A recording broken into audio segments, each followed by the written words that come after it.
म चाहिँ भिडियो गर्दैछु है सबैको लाइक सबै रेकर्ड होस् भनेर के यसको हामी त बुवा जन्मेको ठाउँमा जाँदैछौ। यो चाहिँ गैराबारी रे बुवा। यो के यो पारिवारिक हो हाम्रो। यो पुरै बारी हाम्रो। यो चाहिँ कस्तो राम्रो बारी थियो। अहिले कति धेरै जंगल भएको छ। आमाको पनि आमालाई लामा हजुर नि बस्नु त एकपालि। बुवा जन्मेको घर आउँदैछौँ हामी। So amazing, so wonderful, so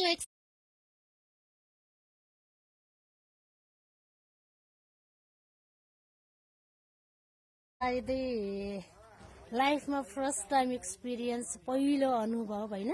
आफ्नो बुवा जन्मेको घरमा आउन पाउँदाखेरि आफूलाई एकदमै धेरै प्राउड फिल गरिरहेको छु।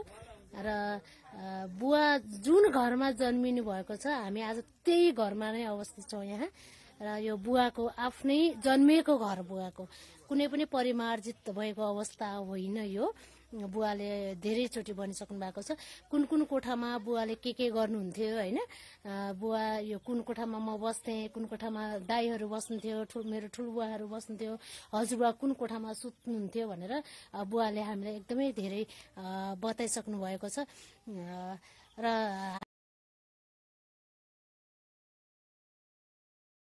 हाम्रो बुवा राम्रो बनाउँथ्यो अनि यो उसैले बनाएका चिजहरू हुन्थ्यो।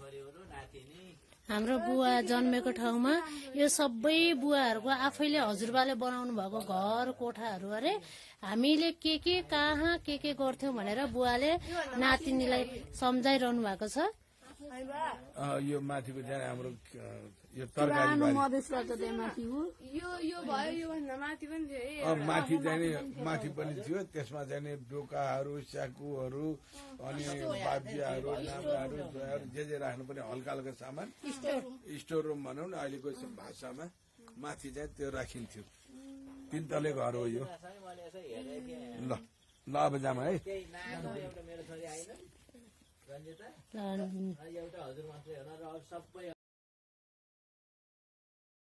धर्म मावि स्कुलमा छौँ।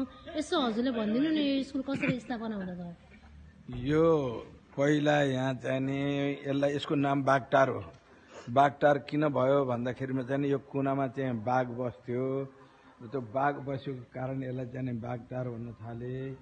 यहाँ हाम्रो जग्गा थियो। यो जग्गामा चाहिँ हामीले तोरी छर्नको लागि, खेती गर्नको लागि चाहिँ मोल्न भनेर यहाँ चाहिँ गोठो बसेर हामीले चाहिँ मोल लिन्थ्यो। अनि त्यसपछि गएर आधामा मोल्ने खेती गर्ने, आधामा चाहिँ अरबारी थियो।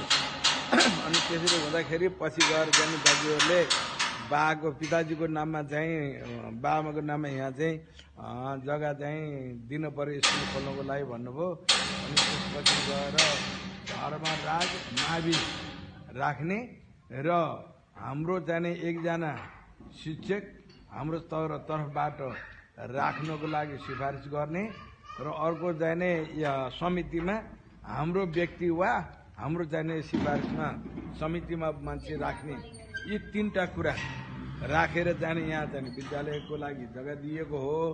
तर यहाँ कहिले किन कसरी स्तर वृद्धि गरेको छ यहाँ खोलिएको हो। त्यसमा धर्म राजै हुनुपर्ने हाम्रो माग हो।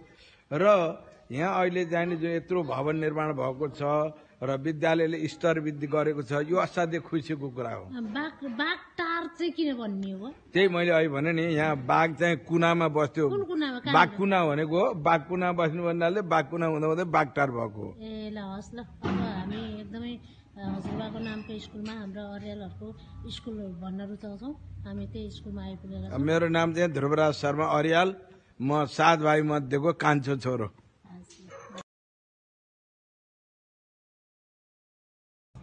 ल सरिच्छा सेनाईले यहाँ थर्पोमा आएर सुन्तला टिप्दै छे। जहिले पनि नारायणगढ बजारमा 100, 150, 200 रुपियाँ किलोमा किन्ने सुन्तला हरि सान बुवाको घरमा थर्पोमा आएर ल दिदी पनि सुन्तला टिप्न लाग्नु भयो। ल ओहो कति रमाइलो, आफैले सुन्तला टिपेर खान पाउने चान्स। Oh my god, What unbelievable. एकदम हुन्छ ल टिप टिप टिप टिप ल कस्तो रमाइलो आहा खै सोमी सजिचा सोमी वाउ ग्रेट ल सेल्फ सुन्तला टिप्नी धर्म मावि स्कुलमा छौं यसो हजुरले भन्दिनु नि यो स्कुल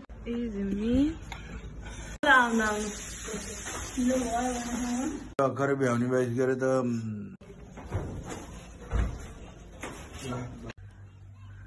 त्यो पनि हो भाइरल हेर्न आएको बोल्नु न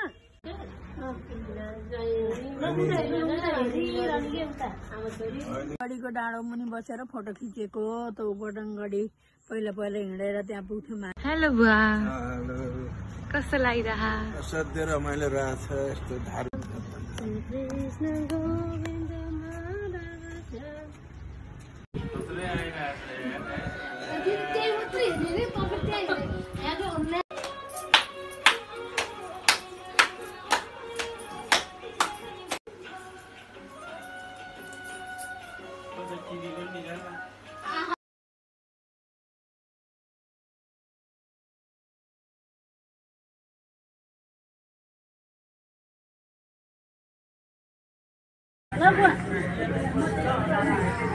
ल ल ल मेरो आमालाई ठिक राखेर त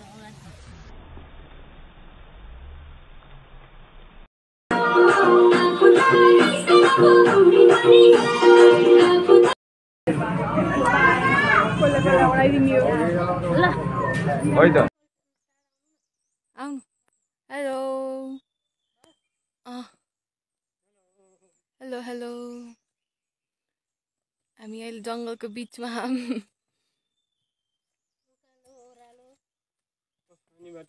पोथानाबाट अस्ट्रेलियन क्याम्पबाट पोथाना गएर त्यहाँबाट हामी जाँदै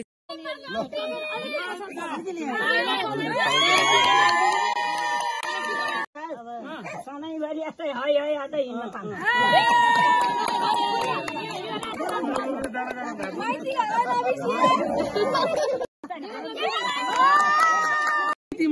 कान्छा छोरा बुहारीको विवाह हुँदैछ यही घरमा।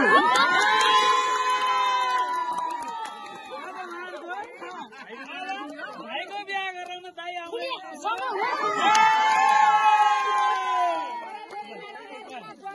अब बाँकिरहेका सबै जन्ती हामी भट्क्याएर यो विवाह कुनै ठाउँमा मेसोमेलो मिलाएर हामी एकदम बृहत पार्टी गरिनेछ।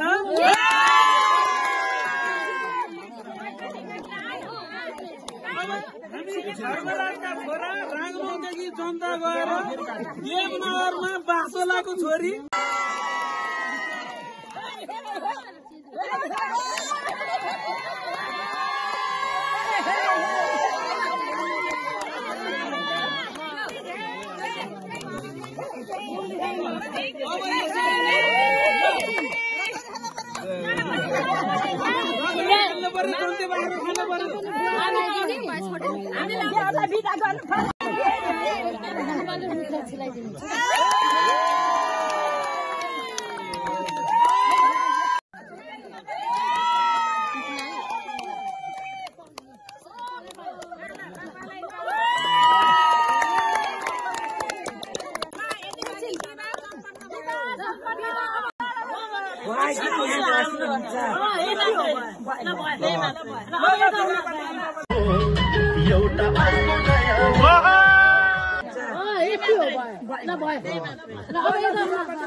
घर भित्राउने कार्यक्रम नि भयो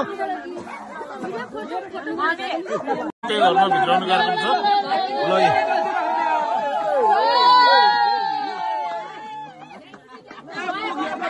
ए जेठानीहरुले भित्राउँदै हुनुहुन्छ